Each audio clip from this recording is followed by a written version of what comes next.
अजित पवारांचा बारामती विमानतळावर झालेल्या दुर्दैवी विमान अपघाताचा तपास एएआयबी कडनं सुरू आहे। सीआयडी सुद्धा अपघाताचा तपास करतेय। एएआयबीचा अंतिम अहवाल येत्या जानेवारीपूर्वी येईल आणि त्यानंतरच सीबीआय या दुर्घटनेचा तपास हाती घेऊ शकेल असं मुख्यमंत्री देवेंद्र फडणवीसांनी काल विधानसभेत स्पष्ट केलं होतं। Oh shit! Oh shit! Oh shit!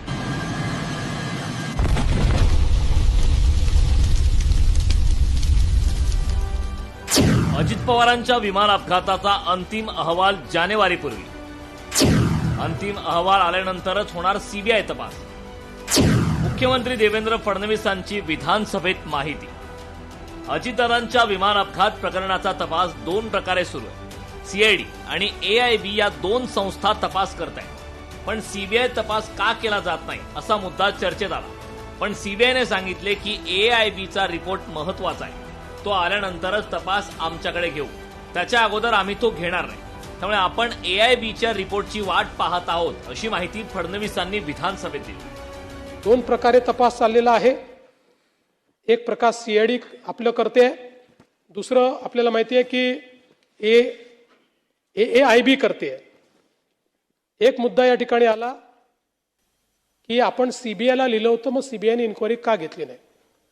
सीबीआयने हे स्पष्टपणे सांगितलेलं आहे की एआयबीचा जो रिपोर्ट आहे, हा रिपोर्ट यातला महत्वाचा आहे, तो आल्यानंतरच हा तपास आम्ही घेऊ शकतो, त्याच्या आधी आम्ही काही घेणार नाही। अजित पवार यांच्या अपघाताबाबत आमदार रोहित पवार यांनी सुरुवातीपासूनच अनेक आरोप केले होते। त्यांनी या संदर्भातील अनेक पुरावेही माध्यमांसमोर दाखवले होते। त्यावर मुख्यमंत्री फडणवीस यांनी सभागृहात ही माहिती दिली। या अपघाताच्या तपासासाठी परदेशातील तज्ज्ञ, अमेरिकेतील एक एजन्सीचीही मदत घेतली। दादांच्या या अपघाताचा अंतिम अहवाल जानेवारीपूर्वी येईल असं फडणवीसांनी म्हटलं। काल रोहित पवार म्हणाले 3-3, 4-4 वर्ष लागतात, हे खरं आहे, पण या केसमध्ये स्पेशली आपल्या केंद्र सरकारने विनंती केली आहे, कारण परदेशातले सगळे तज्ज्ञ याच्यात घेतलेले आहेत, अमेरिकेतली एजन्सी आपण याच्यामध्ये घेतलेली आहे, आणि म्हणून त्यांना विनंती केली आहे आणि त्या सगळ्यांनी ते मान्य केलं आहे। आणि म्हणून आपण म्हणजे दुर्दैवाने असं म्हणू नये, पण दादांची जी काही पुण्यतिथी येईल त्याच्या अगोदर हा रिपोर्ट यावा, अशा प्रकारचा प्रयत्न, आणि तो रिपोर्ट येईल। अंतिम अहवालाची मुदत, केंद्र सरकार आणि परदेशी तज्ज्ञांच्या तपासाचा अंतिम अहवाल येत्या जानेवारीपूर्वी येणे अपेक्षित। परदेशी यंत्रणांचा सहभाग, अपघाताच्या तांत्रिक आणि सखोल विश्लेषणासाठी आंतरराष्ट्रीय स्तरावरील परदेशी तज्ज्ञ आणि अमेरिकेतील एका नामांकित एजन्सीचे सहकार्य।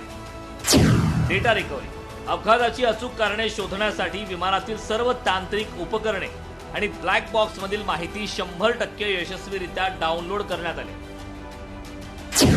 सीबीआय तपासाबाबत स्पष्टीकरण, सीबीआयने या प्रकरणात आधी एआयबीचा अहवाल येणं महत्वाचं मानलंय। हा अहवाल आल्यानंतरच पुढील कायदेशीर कारवाई किंवा सीबीआय निर्णय घेणार आहे। पुराव्यांचे संकलन, घटनास्थळाचे आणि संबंधित भागातील सर्व उपलब्ध सीसीटीव्ही फुटेज मिळवण्यात आले असून त्याचे सविस्तर विश्लेषण पूर्ण झाले। एआयबीच्या तपासात अनेक तांत्रिक बाबी आहेत। पायलट सुमित कपूर यांच्याबाबत आधी शंका होती, पण त्यांचे बँक खाते आदी सर्व आर्थिक व्यवहार तपासले, पण त्यात काही संशयास्पद आढळले नाही। एआयबीचा प्राथमिक अहवाल आलाय। याबाबत केंद्र सरकारशी चर्चा केली असून साधारणपणे जानेवारीपूर्वी अंतिम अहवाल येईल असं मुख्यमंत्र्यांनी म्हटलं। कोणालाही दोषी ठरवायचे असेल तर या अपघाताचा अंतिम अहवाल यावाच लागेल, त्यातूनच दुर्घटनेच्या सर्व बाबींवर प्रकाश पडू शकेल। लोकभावना महत्वाची आहे, पण हा कायदा केवळ भावनेने चालत नाही, असंही मुख्यमंत्री फडणवीसांनी म्हटलं। ब्युरो रिपोर्ट, लोकशाही मराठी, मुंबई। लोकशाही मराठी, ऐका, पहा, जागरूक रहा।